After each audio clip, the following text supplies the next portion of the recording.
Chapter 22 धन्य साधना। अतिथि गृह में पूर्ण मौन छाया हुआ था। एक ओर आचार्य विष्णुगुप्त चंद्रगुप्त की ओर देखते हुए गंभीर मुद्रा में बैठे थे। चंद्रगुप्त भी गंभीर विचारों में डूब गया था। सेनाजीत एक कोने में खड़ा था। आचार्य ने कहा, मैंने सारी परिस्थिति तुझे बता दी है, अब तू अपना उत्तर दे। चंद्रगुप्त बोला, आप जो आज्ञा देंगे वैसे ही करूंगा, परंतु तू खुले दिल से बोल। प्रत्येक पहलू पर विचार कर लेना ही चाहिए। आप तो जानते ही हैं, मैं अकेला हूँ, न मेरे पास सेना है और न संपत्ति। इस स्थिति में मगध का सिंहासन। बीच में ही आचार्य बोले, सेना की व्यवस्था हो जाएगी। पर्वतराज की विशाल सेना तेरी आज्ञा में रहेगी। सौरीपुर के राजा का वचन मुझे प्राप्त है। काशी नरेश मेरी आज्ञा की प्रतीक्षा कर रहा है। मैं सबके लिए संदेश लिख दूंगा। अब रही बात संपत्ति की, कल प्रातः धनवाह सेठ मुझसे मिलने के लिए आएंगे और मुझे पूरा विश्वास है कि सेठ पूरी सहायता करेंगे। इन सबसे अधिक सहयोग है जनता का। नंदराज के व्यवहारों से जनता गले तक ऊब चुकी है। जनता किसी योग्य नेता की खोज कर रही है। मैं समझता हूँ तुझे पाकर जनता आनंदित हो जाएगी। मगध राज्य के ग्रामों और नगरों में आज लूटपाट हो रही है, उसे बंद कराना है और जनता का विश्वास अर्जित कर उसे तेरी आज्ञा के नीचे करना है। चंद्रगुप्त आचार्य के इन शब्दों को पचा रहा था। आचार्य बोले, कोई भी परिवर्तन जलती आग जैसा होता है। शांति का प्रभात पूर्णिमा के मधुर प्रकाश जैसा नहीं होता, वह ज्वलित दावानल जैसा होता है।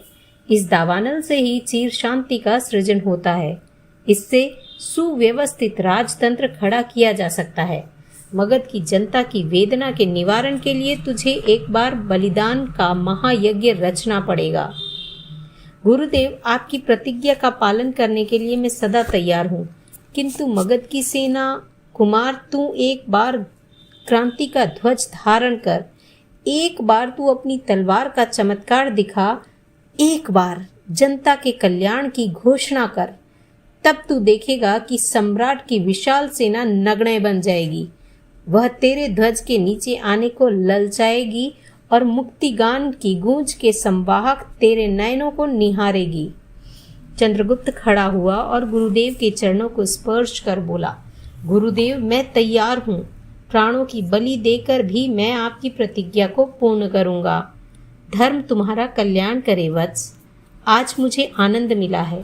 तू फल की आशा वांछा किए बिना मेरे द्वारा निर्दिष्ट पथ पर चलते रहना। ऐसा ही करूंगा। आज ही तुझे और सेनाजीत को सौरीपुर जाना है।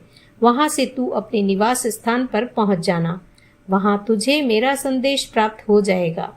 विश्वासु और तेजस्वी सेवक भी वहां मिल जाएंगे। मैं एक सप्ताह के बाद चणकपुर जाऊंगा और वहां नंदवंश के नाश के षड्यंत्र की रचना करूंगा। चंद्रगुप्त आचार्य के चरणों में लुट गया। आचार्य ने उसके मस्तिष्क पर हाथ रखकर प्रेमार्थ भाव से कहा, धर्म और कर्तव्य को क्षण भर के लिए भी विस्मृत मत करना। धर्म ही परम सहायक है। धर्म और कर्तव्य का कवच जिसके पास होता है वह कभी पराजित नहीं होता।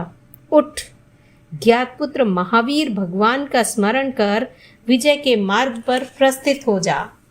चंद्रगुप्त की आंखों से 2 बूंद आंसू निकले और वे आचार्य के चरणों पर मोती की भांति लुट गए। सभी अतिथि गृह से बाहर आए और चित्रलेखा के प्रसाद की ओर चल पड़े।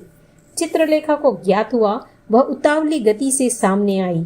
मार्ग में मिलते ही वह आचार्य के चरणों में नत हो गई। आज मत्स्य नृत्य का भव्य आयोजन था। आचार्य धेनुदत्त ने मत्स्य नृत्य के विषय में जानकारी देते हुए कहा, मत्स्य नृत्य अति प्राचीन नृत्य है। मानस सरोवर में भगवान शंकर को प्रसन्न करने के लिए देवों ने यह नृत्य किया था। उसके पश्चात गंधर्वलोक में चित्ररथ और चित्रांगदा ने इस नृत्य को मनुष्य के लिए मर्यादित किया था और काम रूप की महादेवी सुलोचना ने इस नृत्य का प्रचार दक्षिण पथ में किया। आर्य विरूडम को अपने स्नेह पाश में बांधने के लिए वैशाली की नगर वधु आम्रपाली ने इस नृत्य की योजना की थी। आज यह भव्य नृत्य आप सबके समक्ष मगध की कन्या देवी चित्रलेखा प्रस्तुत करेगी। आप सब इसको आशीर्वाद दें।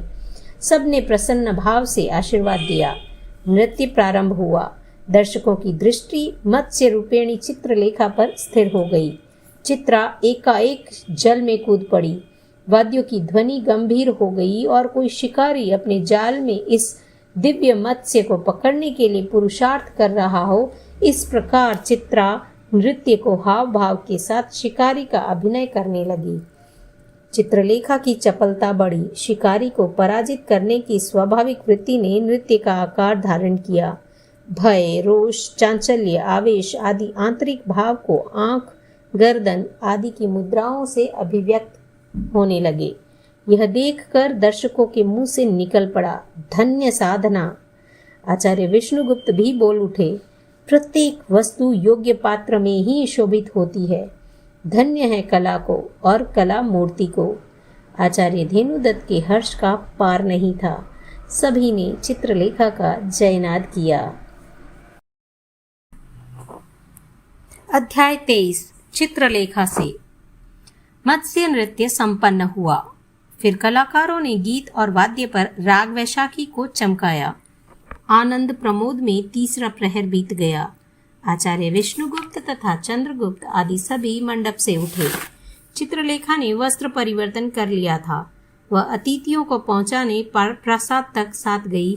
चित्रा को भी साथ ले लिया। चलते चलते आचार्य ने कहा, पुत्री, प्रातः हमें यहाँ से विदा होना है। यहाँ रहकर मुझे बड़ी प्रसन्नता हुई है। तुझ में रूपकोशा के दर्शन हुए हैं। मैं तुझसे कुछ एकांत में मेरा अहो भाग्य कहकर चित्रलेखा ने चित्रा की ओर उन्मुख होकर कहा, चित्रा, तू उत्सव को संभाल, मैं गुरुदेव के पास से निवृत्त होकर आऊंगी। जैसी आज्ञा, चित्रा ने कहा।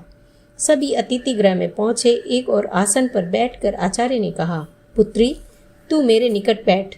यहाँ से प्रस्थान करने से पूर्व मैं एक महत्वपूर्ण बात करना चाहता हूँ। चित्रलेखा एक आसन पर बैठ गई। चंद्रगुप्त भी एक और आसन पर बैठ गया। सेनाजीत तथा उद्यालक कुछ दूरी पर खड़े थे। शेष परिचारिकाएं खंड से बाहर चली गई। आचार्य ने कहा, पुत्री, तू मुझे एक प्रश्न का उत्तर दे। चित्रलेखा ने आचार्य की ओर देखा। आचार्य बोले, आज का नृत्य देखकर मुझे पूर्ण विश्वास हो गया है कि तू राजनर्तकी बनने योग्य है। राजनर्तकी का गौरवपूर्ण पद कब प्राप्त होगा? बसंत में। इस पद का परिणाम? चित्रलेखा मौन रही। आचार्य ने कहा, प्रतिष्ठा, कीर्ति और अपूर्व सुख, यही तो। चित्रलेखा कुछ समझ नहीं सकी। वह मौन ही रही। किंतु इस गौरव में एक दर्द छिपा है। दर्द? हाँ, तेरी साधना राज्य के नियमों की दीवार। कला सदा मुक्ति का प्रतिबिंब देती है।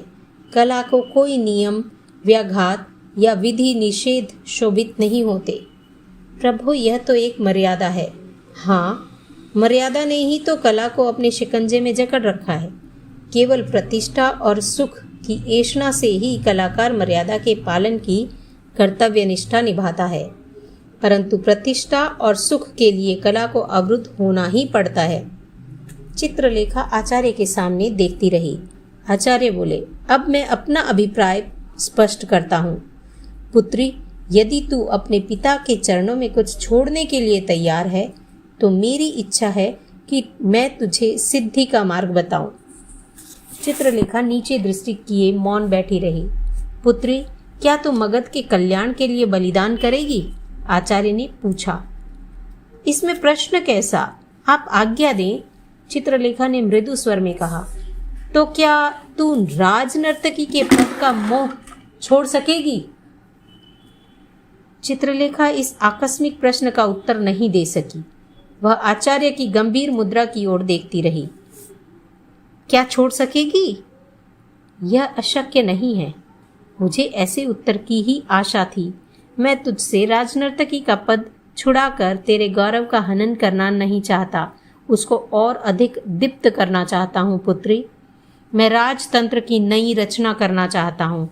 मैं इस नव रचना का सृजक बनूंगा और कुमार चंद्रगुप्त भविष्य में मगध का सम्राट बनेगा।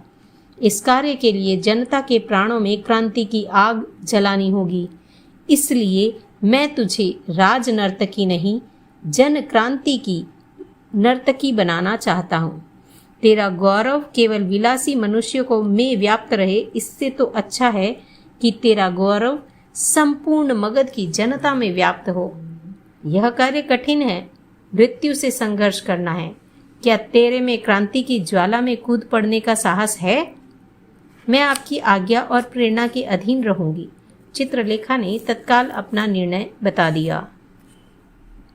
आचार्य बोले, तो मेरी आज्ञा सुन लो। राजनर्तकी के पद त्याग की बात सम्राट को 1 सप्ताह के पश्चात बता देना, और तेरा यह भवन राजपुरुषों, सामंतों, सेनानायकों, श्रेष्ठी पुत्रों आदि के लिए कला मंदिर की भांति मुक्त रहे। तुझे मगध के कल्याण के लिए नाचना है और किसी भी उपाय से राजतंत्र के भेद लेकर मुझे पहुंचाने हैं। चित्रप्रासाद जन क्रांति की मशाल बनेगी और चंद्रगुप्त के दूत यहाँ आकर समाचारों को एकत्रित करेंगे। क्या तू राजपुरुषों के हृदयों को भेद सकेगी? आपके आशीर्वाद से। तू निश्चिंत रहना, मेरी ओर से तुझे बार बार मार्गदर्शन मिलता रहेगा। आप आशीर्वाद दें, कहकर चित्रकला ने मस्तक नमाया। धर्म तेरा रक्षण करे और तेरे आत्म प्रदीप को सदा प्रज्वलित रखे, आचार्य ने कहा। चंद्रगुप्त और सेनापति विदा हो गए। एकाध घटिका बातों में बिताकर आचार्य विष्णुगुप्त भी वहां से विदा हो गए। वे सीधे महामंत्री के यहाँ आए। उसी समय भारतवर्ष का धन कुबेर सेठ धनावह वहां आ पहुंचा।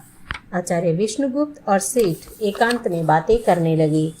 महामंत्री इस मंत्रणा में नहीं थे, वे राजभवन की ओर चले गए थे। मन्यु बाहर बैठा था। धनावह सेठ लगभग 60 वर्ष की उम्र का था। उसका चेहरा अत्यंत प्रभावशाली था। उसके नयनों में संयम और विश्वास का तेज भरा था। काशी, चंपा, राजगृह, साकेत, उज्जैन, खंबावती, भृगुकच्छ, सिंध, सौवेरी आदि अनेक स्थानों में उसका व्यवसाय था। उसके सैकड़ों जहाज देश विदेश में चल रहे थे।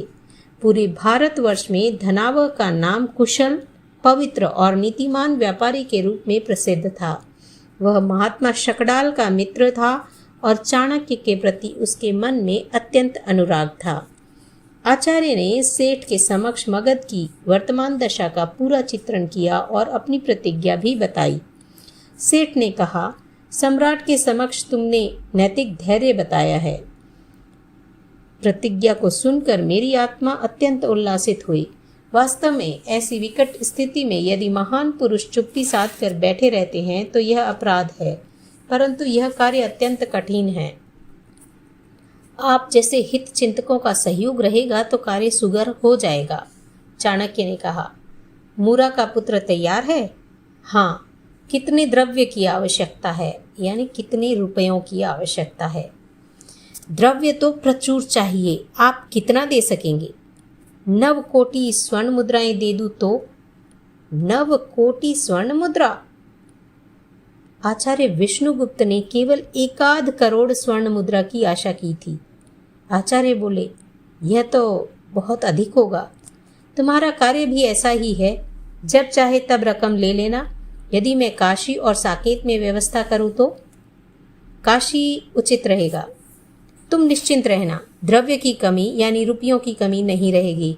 आज ही मैं 1 कोटि स्वर्ण मुद्रा यानी कि 1 करोड़ सोने के सिक्कों का रुक्का रिसिट तो काशी की दुकान के नाम लिख देता हूँ। वहाँ तत्काल यह रकम प्राप्त हो जाएगी। मैं अपने मुनीम के नाम संदेश भेज दूंगा। चाणक्य ने वृद्ध श्रेष्ठी का अत्यंत आभार माना। धनावह सेठ ने हंसते हंसते कहा, विष्णु, तुम्हारे पिता और मैं साथ साथ खेलते थे।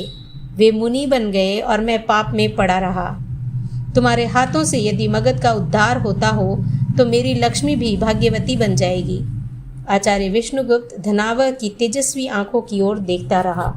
धनावह सेठ बोला, तुम विद्वान हो, मेरे लिए तो पुत्र तुल्य हो, इसलिए एक सलाह देने का मन हो रहा है। आपकी सलाह को मैं मस्तक पर चढ़ाऊंगा। छोटे बड़े सभी युद्ध एक प्रकार से पापमय ही होते हैं, इसलिए किसी निर्दोष व्यक्ति का संहार न हो, इसका ख्याल रखना और ज्ञानपुत्र का मार्ग दूषित न बने, इतना ध्यान रखना। आचार्य इस सलाह से प्रसन्न हुए। उनका मन बोल उठा, जब तक भारतवर्ष में ऐसी उदारता है तब तक धर्म और संस्कृति का कोई नाश नहीं कर सकता।